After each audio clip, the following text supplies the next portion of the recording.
Ramping up your business? The time is near. You've given it heart. Now get it in gear. It's Passage to Profit with Richard and Elizabeth Gearhart. I'm Richard Gearhart, founder of Gearhart Law, a full-service intellectual property law firm specializing in patents, trademarks, and copyrights. And I'm Elizabeth Gearhart, not an attorney, but I do marketing for Gearhart Law, and I am the founder of Gear Media Studios, a full-service podcast studio. Welcome to Passage to Profit, the road to entrepreneurship, where we talk with celebrities and entrepreneurs about their stories in the business world. And now it is time for Whitney Duenas Richardson with Global Sprouts. I love what you're doing too. Your work is very important for children. So please tell us all about what you're doing. Global Sprouts is a culture kit that introduces other cultures to kids across America. On a monthly basis, you can subscribe or you can purchase certain countries as one-off kits. And we're on a mission to turn playtime into a passport around the world. I love that. So what age ranges are your kits for? 2 through 8, and then we are about to launch an older kit for kids 8 through 15. Do you have them for adults? That is a very commonly asked question. So the fun part is if you are an adult with the kid and you buy it for your kid, we do have a parent's guide so that parents can learn about the culture first before teaching their children. What got you into this business? Where did you come up with the idea to do these culture kits? Yeah, so I'm half Chamorro, half Dutch. I was raised on the island of Guam until 2013. When I landed in the States, I became Wit from Guam. It was my entire identity within 30 days. Everyone was fascinated that I was from the island. No one knew where Guam was, and definitely no one knew who Chamorros were. So I was Wit from Guam. I noticed very quickly that there was a huge gap in American kids in the educational school system. It was my senior year of high school that didn't understand about the world around them. Were so siloed in America. I know the States. Maybe I've visited another state before. Maybe I haven't. And then I had my daughter 2 years ago, and she's bilingual. She knows everything in Spanish that she knows in English. And a few people, some of my closest friends said, that's silly. Why would you ever teach your kids Spanish? And that moment I was like, you know what? We're going to teach kids about all types of cultures so that when my daughter is my age and deciding to have kids, that it's not taboo to learn another language at an early age. So you felt that there was a real need for children to appreciate and understand just even the existence of other cultures. So what countries have you curated these kits for? Our goal was to feature larger known countries and cultures and smaller known cultures. So we do Spain, Guam, Australia, Venezuela, Lesotho, which is a super small kingdom in the middle of South Africa.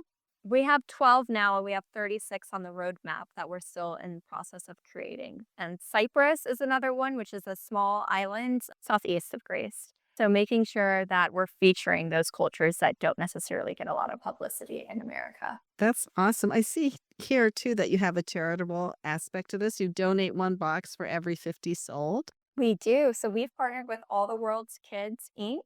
We do a yearly partnership with them where we donate 1 box back to underserved children in the south side of St. Pete here in Florida.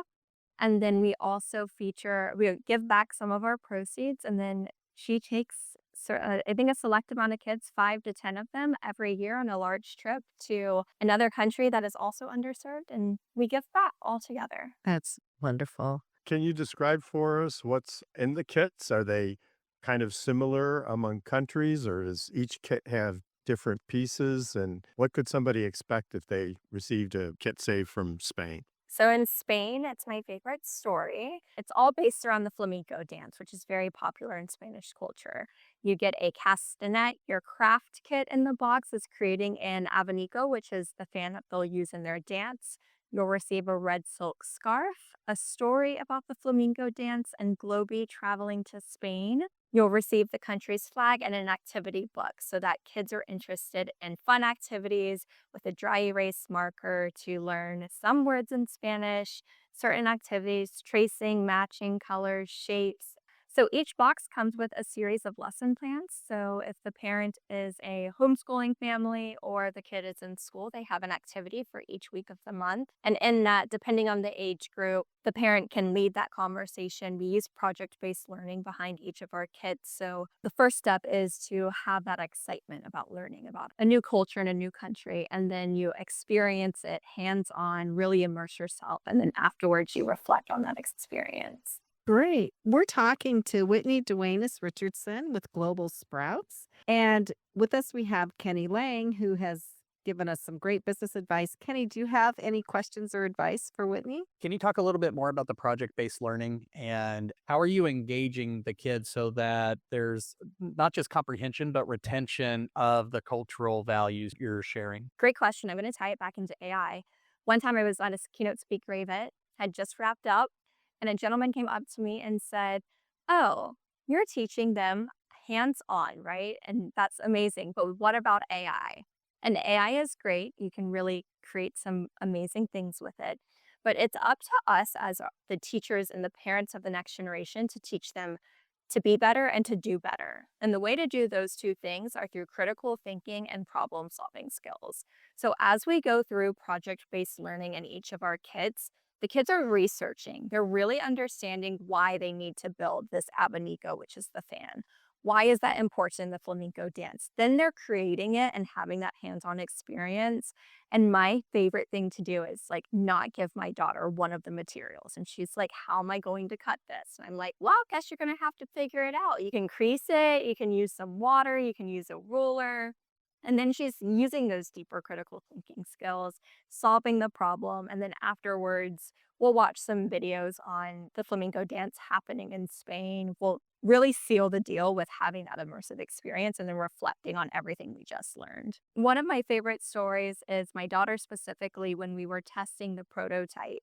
And she knew Spanish. We learned hola. We traced it. She was 2, so it wasn't like the best tracing, but she got it kind of down, a little scribble.